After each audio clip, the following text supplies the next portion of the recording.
decíamos que si nosotros observamos que un filamento de corriente tiene a su alrededor o genera a su alrededor un campo magnético, voy a intentar mantener los colores para que ustedes vean lo biunívoco que es esto, o sea que es dual. Esto decimos que el campo magnético está en azul y que la corriente está en rojo. Es decir, si nosotros tenemos un filamento de corriente, nosotros sabemos que alrededor de ese filamento de corriente, en el sentido en el que está, genera un campo magnético que está en color azul. Y a la vez, sabemos que un campo magnético nos genera, ¿cierto?, una corriente. Observen que los colores se mantienen. La espira del lado izquierdo, ¿cierto?, pues es inducida, eso se llama la inducción. Se induce una corriente, ¿listo?, por acción de un campo magnético, y la de la derecha se induce un campo magnético por acción de una corriente. En los dos funciona, no es nada más que la transformación de una energía eléctrica, que es la que está en rojo, en una energía electromagnética, que es la que está en azul. Estos son los dos principales funcionamientos, ¿cierto?, de lo que nosotros conocemos como la teoría eléctrica, con una particularidad, que es más fácil resolver, voltajes y corrientes, pero los voltajes y corrientes tienen unos límites y que tienen que ver con la variación en el tiempo, es decir, con nuestras señales alternas, que será lo que ustedes observen en su siguiente curso. De momento, si nosotros tenemos claro que podemos encapsular de manera teórica ideal, ¿cierto?, una corriente en función de un campo magnético o generar un campo magnético en función de una corriente, nosotros deberíamos ser capaces de generalizar todo esto. ¿Por qué? Porque la generación o porque las ecuaciones que ustedes observan arriba funcionan si y solo si tenemos conocimiento de simetrías, hacemos que H sea constante con respecto al dl, etcétera, etcétera. Así que acudimos a un concepto que nosotros ya teníamos, y era el concepto de divergencia. Nosotros decíamos que la integral cerrada de superficie, ¿cierto?, de la densidad de flujo eléctrico en un área cerrada, ¿listo?, es igual a la carga encerrada. Y a su vez, esa es igual a una integral de volumen de ρ sub d por el dv. Nosotros encontramos más adelante, ¿cierto?, que el ρ sub d era lo que conocíamos como la divergencia de la densidad de flujo eléctrico. Y caracterizábamos la divergencia como la capacidad o como la forma en la que se expande la onda, similar a una bomba. Esto como se expande la onda electromagnética en el espacio. Si la onda no se expande, sino que tiende a contraerse, nosotros lo llamábamos convergencia. Y hacíamos el ejemplo típico de un flujo que podría ser el de la descarga de un baño. Cuando nosotros descargamos el baño, si el baño está tapado, diverge, y si el baño no está tapado, converge. Pero observen que hay una particularidad que nosotros no hemos analizado, y es que en ese mismo ejemplo, ¿qué pasaría con el agua cuando empieza a girar? Si el agua empieza a girar, nosotros diríamos, ah, perfecto, eso quiere decir que la integral cerrada de línea de h.dl, que es otra, h y e son unas letras simplemente, es igual a la corriente, y que a su vez es igual a la integral de superficie de j.ds. Observan la similitud entre las ecuaciones. Hay una similitud y a la vez una diferencia. ¿Cuál es la diferencia? Que estas ecuaciones de la parte izquierda son ecuaciones superficiales, volumen. Es el área encerrada, es como cuando ustedes toman un regalo y con el papel regalo envuelven el volumen. Y en la superficie, el perímetro cerrado, es cuando ustedes tienen, no sé, una determinada área, por ejemplo, un tapete, ¿cierto? Y a ese tapete lo rodean con alguna cuerda, ¿cierto? El área que rodean es exactamente la misma, pero esto todavía no lo tenemos definido. Esto de aquí lo hicimos claramente, lo llamábamos divergencia. Y sin querer queriendo, nosotros aquí encontramos la primera ecuación de Maxwell. ¿Listo? Es decir, que ya sabemos que una de las ecuaciones de Maxwell es la divergencia. ¿Listo? Y se trabaja en términos vectoriales. Y la otra la desconocemos. ¿Qué conocemos nosotros de acá? Ah, pues nosotros sabemos que la intensidad de campo magnético es o tiene dependencia en un producto vectorial, ¿cierto? Ese producto vectorial, pues lógicamente ustedes intuirán que tendrá un resultado en lo que estamos trabajando. Mientras que el campo eléctrico era solamente un resultado escalar. Bueno, vectorial, pero con producto, bueno, con una parte paralela, hablemosla, que pudiese ser como una parte escalar. Sobre 4pi por el material por r al cuadrado en la dirección a sub r. Observen esas dos ecuaciones. Tienen dos diferencias particulares. Y es que el campo eléctrico depende de una permitividad eléctrica. el campo magnético? No. Bien, y suponemos e intuimos que hay un producto cruz. ¿Por qué intuimos que hay un producto cruz? Porque el campo magnético es perpendicular. Esto, obsérvenlo acá, aquí hay una perpendicularidad, miren, es la perpendicular a esa área. Y eso es lo que intentamos observar. ¿Qué pasaría con la perpendicularidad en esta línea o en esta integral de perímetro? Porque la perpendicularidad en un área es fácil de encontrar. Por ejemplo, en este momento, si ustedes están frente a su pantalla, lo perpendicular a la pantalla es simplemente colocar el bolígrafo enfrente de la pantalla y eso es perpendicular a la pantalla. ¿Pero qué es perpendicular al perímetro? No lo conocemos. Y eso es lo que va a hacer el rotacional. El rotacional es la capacidad de rotar, mírenla, cómo esa integral de línea rota. ¿Listo? Y por eso su nombre. Vamos a partir de una demostración, o vamos a hacer una demostración que está claramente en el libro, en la teoría electromagnética de High. Ustedes la pueden encontrar y la pueden revisar en la página 226 del libro de High. Sin embargo, aquí la voy a hacer un poco más en detenimiento para que ustedes entiendan de dónde sale, sobre todo porque los conceptos de modelamiento a veces no los tenemos tan claros. Entonces, ¿qué es lo que suponemos? Nosotros suponemos 3 dimensiones en todo problema de campos electromagnéticos estáticos. Si esto es cierto, nosotros pudiésemos ubicar una espira.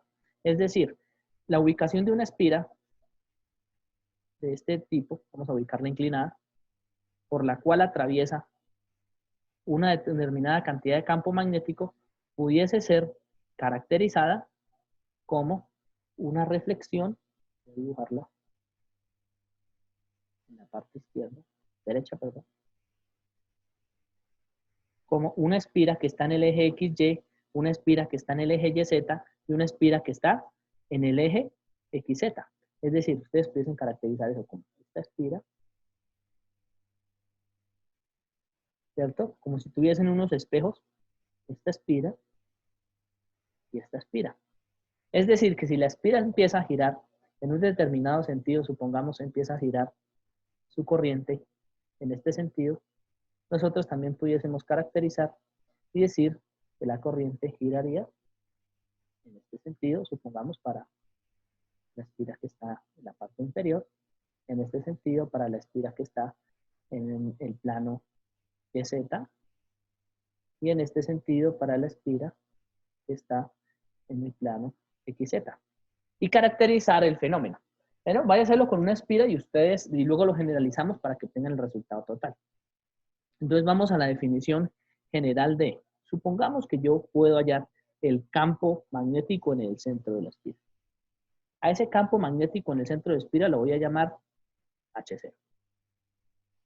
¿Listo? Ese campo H0 va a tener una componente en X, una componente en Y, sub 0 lógicamente, y una componente en Z, en la dirección Z. De forma general.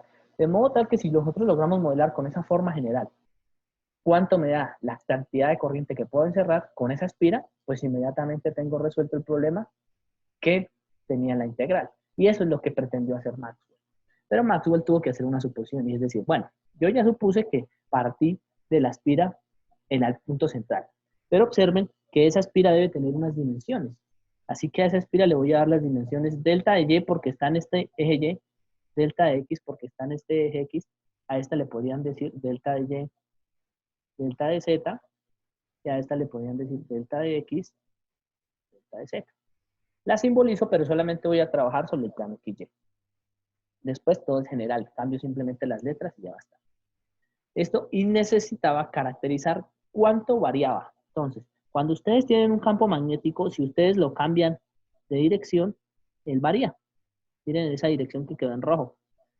Esto, la variación, nosotros siempre la simbolizamos como un delta, ¿cierto? Y en este caso varió en la dirección X. Esto, S de X es la variación de ¿cuál campo? Del campo que nosotros vamos a tener en cuenta para hacer el cálculo que queremos. Entonces, si nosotros queremos movernos al campo, observen que lo que nosotros queremos hacer siempre es un producto punto. ¿Por qué un producto punto? Porque nosotros dijimos que era la integral cerrada de h punto de L y la integral cerrada de h punto de L es la del punto 1 al punto 2 más la del punto 2 al punto 3, más la del punto 3 al punto 4, solamente hablando del plan que está en plano XY, y la del 4 al 1. Es decir, yo tengo que darle la vuelta a esa espira para poder encontrar el valor. ¿Listo? Entonces, supongamos que vamos a arrancar en el primero. Si ustedes arrancan en el primero, que va a ser ese que quedó acá, vamos a llamar la región número 1. A esa región número 1 la vamos a llamar H en Y, que hay de 1 a 2. ¿Cierto? En esa línea hay un campo magnético que viene influenciado por el campo Y sub 0. ¿Listo? Pero observen que la variación de lo que quedó en rojo es en la dirección X. ¿Listo? Entonces nosotros decimos, ¿cuál es el campo que va a variar? Listo. Algo tiene que variar con respecto a X. ¿En qué función? En función de la distancia que me estoy moviendo. ¿Cuánto me moví? Pues delta X medios. Si de aquí a aquí había delta X, pues del centro allá me moví delta X medios. Pero necesito mirar qué variable es la que se está moviendo. Y si ustedes observan, la variable es la de morado, porque tiene que ser en Y sub 0. ¿Por qué? Porque estoy diciendo que es HY de 1 a 2, es decir, me estoy moviendo en la dirección Y y debo encontrar su variabilidad. Pues yo necesito encontrar cuánto es la derivada de la dirección Y con respecto a X. Eso sería para Y1,2. Entonces me daría más la variabilidad. ¿Por qué más la variabilidad? Porque voy en la dirección a sub X positiva, perdón, a sub Y positivo. ¿Listo?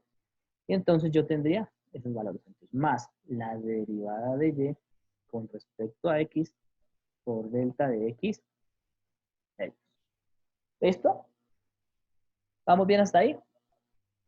Lo que querría decir que cuando yo haga el producto punto, todo esto va en la dirección, y para que quede simbolizado, azul, como vector. Y eso tiene que hacerse con el producto punto del delta de Y en la dirección a sub Y. Lo que quiere decir que el campo magnético en magnitud, que va solamente en esa jornada, en ese sector 1 a 2, es H de Y0 más la derivada de Y, bueno, de Y no, de H de Y, perdón, es una cosa de estandarización de escrito, con respecto a X, ¿listo? Por delta de X medios. Todo esto deberíamos multiplicarlo por delta de Y. Eso es solamente para la espira número 1. Y aquí tenemos el resultado y le vamos a poner un nombre. A eso le vamos a poner H punto delta de L de 1 a 2. ¿Bien? Si eso es cierto, pues nosotros cuando pasemos a nuestro siguiente sector, en el siguiente sector vamos a colocarlo de una vez. Aquí le voy a dar un color. Le voy a dar el color negro, que será este. La que va de 2 a 3 lo dejamos en negro. Entonces, si va de 2 a 3, nosotros vamos a decir que el H, ¿cierto? Que va en la dirección X de 2 a 3, ¿cierto? Tendrá, primero, la dirección menos A sub X. ¿Por qué? Ustedes lo vieron, va hacia atrás. Entonces es H de X0 y la variabilidad, en este caso, si ustedes lo observan, mírenlo, es, me muevo en la dirección X. ¿Listo? O sea que será la derivada de H de X. ¿En función de qué distancia? En este delta de Y medios. Si yo me muevo en función de esa distancia, entonces me va a quedar que eso es perdón, vamos a mirarlo desde el punto de vista positivo, perdón, ahí está positivo, más derivada de H de X con respecto a Y. Me estoy moviendo lógicamente por esa dirección, desde el centro hasta el valor, no por la línea. Por la línea me muevo en X, pero desde el centro al valor me muevo por Y, multiplicado por delta de Y medios. ¿Listo? Y si yo le hago el producto punto, entonces yo le voy a decir, ah, bueno, esto es producto punto delta de X, pero obsérvenlo, va en la dirección negativa. Mire la positiva, va en la dirección negativa. Así que este me va a quedar en menos a sub x. Si este era todo en la dirección, ¿cierto? Positiva, ¿por qué positiva? Porque me estoy moviendo en la dirección positiva de a sub y. Entonces yo lo único que digo es que el resultado total se convertirá en h punto delta de L de 2 a 3 en menos h de x sub 0 más la derivada de h de x con respecto a y delta de y medios multiplicado por delta de x. Ahora, vámonos a la de 3 a 4. Entonces, en la de 3 a 4 le vamos a dar otro color. Vamos a colocarle un color naranja. Este de acá. Observen que ahora la dirección es al revés, ¿cierto? Entonces, ustedes suman esos... ¿Quién tiene el micrófono abierto, por favor? ¿Listo? Entonces, si ustedes se van... Revisamos un momento. Creo que lo tiene Marcela, profe. Marcela. Y Santos. Voy a silenciarlos. ¿Listo? Creo que ya está. Entonces, si ustedes observan que nos vamos del punto 3 al punto 4, pues automáticamente se van a dar cuenta que el h que va de y de 3 a 4 será. Entonces, recuerden, el h de y sub 0 no puede cambiar su valor. ¿Cierto? Es un punto, es el h en ese punto. ¿Listo? Lo que van a tener que hacer ahora es mirar hacia dónde va la variación del delta de y. Entonces dicen, ah, pues fácil, pues esto es menos la derivada de h de y con respecto a x. ¿Por qué menos? Porque vamos en la dirección negativa. Ojo, mire, es por este que acabo de dibujar en naranja. Esto hasta ahora estoy modelando. Es decir, que este signo cambia porque va hacia atrás. Esto, la variabilidad va al revés. Esto multiplicado por delta de x medios. Y yo sé que el producto escalar lo puedo hacer directamente con producto punto menos delta de y en la dirección a sub y. ¿Por qué? Porque esta es la dirección en la que voy variando en la línea. Esta es la variabilidad del campo y lo otro es la variabilidad de la línea. De modo tal que el campo magnético con el producto escalar con delta de L de 3 a 4 me va a dar. Miren los signos. Menos por más da menos y menos por menos me da más. Entonces me va a quedar menos h de y sub 0 más la derivada de h de y con respecto a x por delta de x medios. Todo esto multiplicado por delta de y.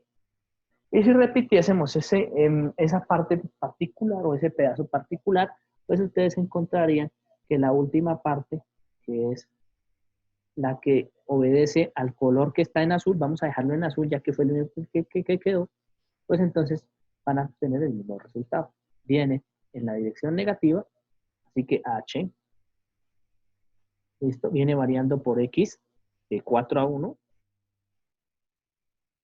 se convertirá en la perdón, en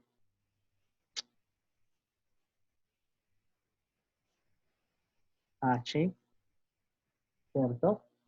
De x sub 0, porque ese no varía, menos la derivada de h de x, es la variabilidad con respecto a y,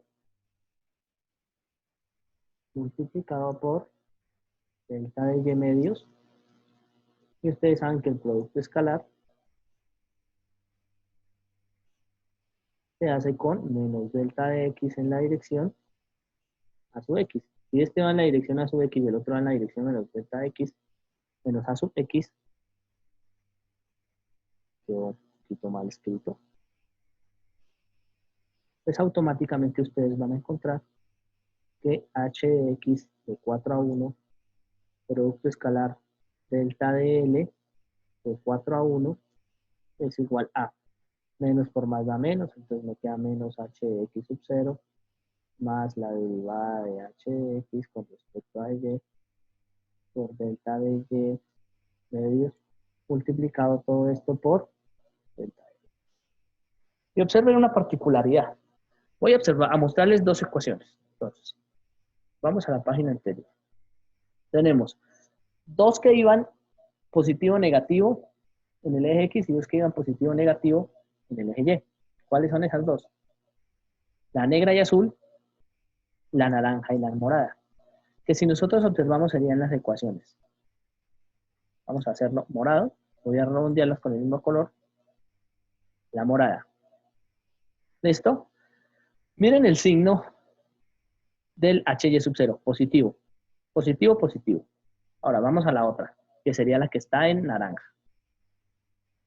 La que está en naranja, observen los signos, negativo, positivo. Así que cuando ustedes la sumen, se van a anular HY sub 0 con HY sub 0. Y las otras dos se van a sumar porque son positivas. Son exactamente iguales, mírenlo. Delta de X medios más delta de X medios me da delta de X. Así que eso se me va a convertir, esto, en el siguiente valor. Entonces, la derivada de h de y con respecto a x, delta de x medios más delta de x medios, delta de x y delta de y, porque es el que estaba por fuera. ¿Listo? Y ahora observen el signo. Hay una cosa que no hemos visto en la particularidad y es el signo de la variación de este valor. Entonces, observen este signo, el signo que nos va a quedar. La dirección en la que viene, ahora en las direcciones, en la parte de las X, me va a decir, primero, que se van a cancelar los X con los X, que están aquí, ¿listo? Pero, ¿dónde se lo hice mal? Con los X, da igual. Pero los otros valores, aunque ustedes crean que son positivos, en realidad van a tener un valor negativo por el sentido de la trayectoria. ¿Dónde no tuvimos en cuenta la trayectoria? En este signo, ¿listo? Y en este signo, en realidad, la trayectoria nos decía que deberíamos cambiar. Ambos cambian, tanto el de acá, ¿listo? Como el de acá, esas trayectorias. Así que esto se convertiría en menos la derivada de h de x con respecto a y, multiplicado nuevamente por lo mismo delta de x, delta de y. ¿Qué fue lo que hice? Simplemente lo sumo, mire. Cuando aquí aparece delta de y medios, del otro lado aparece delta de y medios. Cuando aquí aparece delta de x medios, en el otro lado aparece delta de x medios. Entonces simplemente un medio más un medio igual a 1. Exactamente igual a lo que dice en la divergencia. Y eso es cierto. Eso quiere decir que esto es lo que me da la vuelta a la espira. Pero la vuelta a la espira de la primera ecuación me dice que si yo tenía una densidad superficial de corriente caracterizada como J, J viene saliendo siempre de la superficie. Esto en el sentido, esto es J, así que J es un vector. ¿De dónde lo sacamos? De acá, miren, esto es J. Es una densidad superficial de corriente. Esa densidad superficial de corriente en la espira, observen lo que está girando, tendría que estar hacia arriba. Por producto cruz, hagan la regla de la mano derecha y pongan su mano sobre la mesa, los dedos giran y el dedo pulgar queda hacia arriba. ¿Esto? Entonces, esto lo llamaríamos J de Z. Y vectorialmente, esto quedaría caracterizado como J de Z. Si ustedes hacen el procedimiento exactamente igual con las otras, con los otros valores que ustedes tienen en las espiras, van a encontrar los siguientes resultados. Entonces, primero, que estos valores, voy a intentar escribir, bueno, al menos la segunda, acá, ¿listo? Que diría que si nosotros tenemos un j de x, esto nos quedaría que la derivada de h de z, este es un ejercicio para la casa, con respecto a y, ¿listo? Y aquí menos la derivada de h de y con respecto a z, siempre tiene que darle cruzadas porque su variabilidad es así, es cruzada, multiplicada por cada uno, j de x por el delta de s, sin producto escalar, no, aquí ya sin producto escalar, buscamos las características vectoriales, y aquí nos debería quedar, pues lógicamente, el valor del área. Si tenemos yz, ¿listo? Pues lógicamente mi valor es delta de y, delta de z, delta de y, delta de z en ambos, y en una tercera variable, en una tercera ecuación, que sería la de la que nos queda restando, la de j sub y, la que relaciona x con z, nos quedaría la derivada de h de x con respecto a z multiplicado por delta de x, delta de z, que sería el área que la rodea, menos la derivada de h de z con respecto a x, delta de x, delta de z, es igual a j por delta de s. Pero hay una cosa particularidad que ustedes tienen que ver. Primero, este j va en la dirección y. ¿Cómo lo encuentro? Ya les muestro. Este j va en la dirección x. ¿Cómo lo encuentro? Miren los valores originales de nuestra espira. Entonces, como yo lo dividí en tres espiras, si ustedes están lógicamente frente a una pared, podrán observarlo en una esquina del cuarto en el que se encuentran. El piso de abajo es el plano XY, el piso de su habitación. La pared del frente suyo es delta de Y, delta de Z. Así que si hay algo que ustedes coloquen la mano derecha alrededor del giro de la pared, pues les puede quedar en esta dirección como lo tienen, saliendo, o entrando, perdón, el J de Y. J de X, perdón, por su dirección. Y en este les va a quedar hacia el lado derecho y les da positivo. ¿Lo observan? Eso les daría los J que le conforman el vector que se va a componer de J. Pero hay otra particularidad. El área que está conformada por cada una de estas espiras es delta X, delta de Z, delta Y, delta de Z, y delta Y. Así que en términos generales, si yo fuese estricto y tomase el límite cuando el delta de X y el delta de Z tienden a cero, etcétera, habría que el área fuese igual a delta de X, delta de Z. Y eso es lo que nosotros podemos cancelar en teoría o pasar como un límite.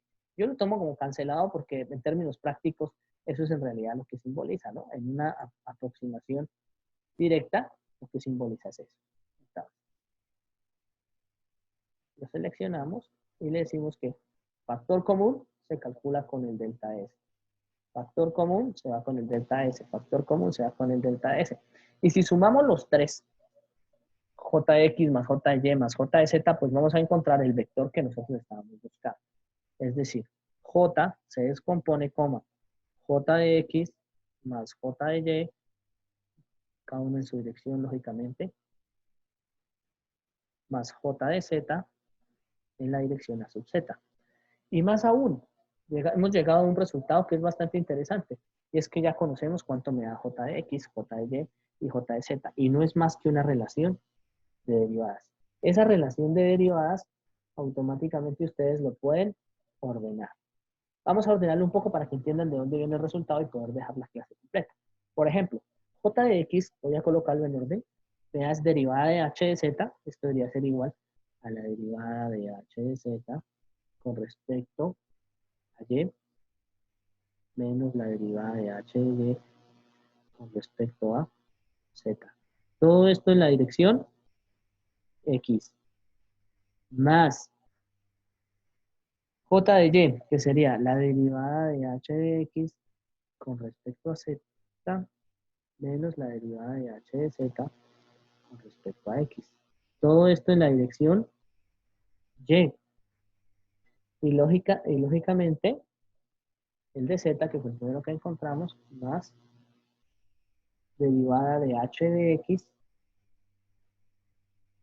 con respecto a Y menos la derivada, perdón, derivada de H de Y con respecto a X menos la derivada de H de X con respecto a Y, que fueron los resultados que encontramos y todo esto en la dirección a sub Z.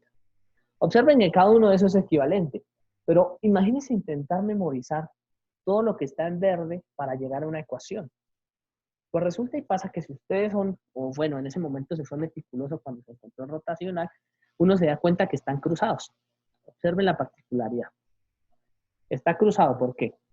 Aquí aparece YZ, YZ, y en la dirección AX, y en los demás igual. Cuando aparece la dirección, no aparecen las variables. Eso es particular y típico de un procedimiento matemático que nosotros hacemos muy continuamente. Y se conoce como el rotacional. Y lo voy a colocar aquí. El rotacional, perdón, el determinante de la matriz. Si ustedes organizaron aquí a X, aquí organizaran a Y y aquí organizaran a Z, y le sacasen el determinante a ese valor, observarían que lo primero que tendría que ir para que este se pueda cruzar con este, mire, es una derivada. Entonces, en AX aquí tendría que ir la derivada de algo con respecto a X. Aquí la derivada de algo con respecto a Y. Y aquí la derivada de algo con respecto a Z. Y abajo, pues, h de X, h de Y y h de Z. Miren esa particularidad, súper interesante, porque lo que me ayuda a decir es que esto lo puedo resumir, o esta ecuación, en un determinante, pero aún la puedo resumir más, porque yo conozco y sé que todo lo que está aquí es un vector, que lo conocemos como el vector nabla, y lo que está aquí es un vector que lo conocemos como el vector h. Así que esto inmediatamente lo voy a colocar en función de nablas, y se conoce como el rotacional, nabla cruz h. Es decir, lo único que hicimos fue que el producto cruz se relaciona directamente lo que pudiese ser un perímetro con un área, y el producto punto le relaciona lo que puede ser un área con un volumen. Lógico, un área cerrada. ¿Y eso es igual a qué? A J. Esta de acá, que ustedes se encuentran, es la otra ecuación de Maxwell. Es decir, que las ecuaciones de Maxwell, sin más ni más, son rotacionales y divergencias.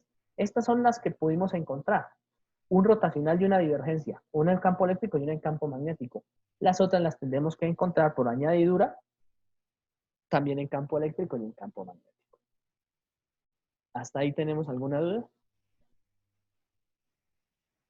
Si eso es cierto, y ya para finalizar lógicamente este video y que quede la clase o toda la parte completa muy bien grabada, nosotros diríamos entonces que generalizamos ya las ecuaciones. ¿Cómo las generalizamos? La integral cerrada de h.dl es igual a la corriente y además es igual a la integral de j.ds, que se convierte en la integral de j, miren j que lo acabamos de hablar, de hallar, que es un vector, producto. Y además completamos las otras ecuaciones. Recuerden la de la divergencia.